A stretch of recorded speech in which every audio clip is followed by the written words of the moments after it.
I live alone in a one-bedroom apartment. It has 5 rooms, a hall, a bathroom, a living room, a kitchen, and a bedroom.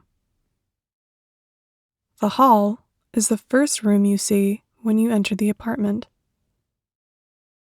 There is a rug on the floor and a long mirror on the wall. The living room is very small, but it's comfortable.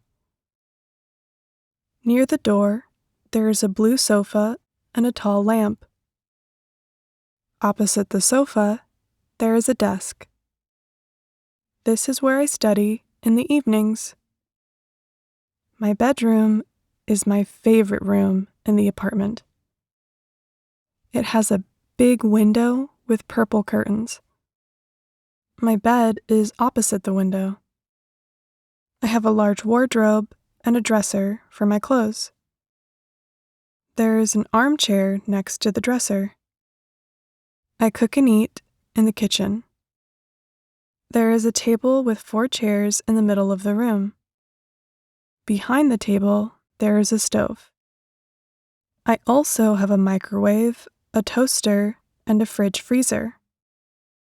There is a sink in front of the window, but I usually wash my plates in the dishwasher. Under the sink, there is a trash can. The bathroom is fairly big. It has a shower and a toilet, but there isn't a bathtub. Next to the shower, there is a sink. My washing machine is also in the bathroom.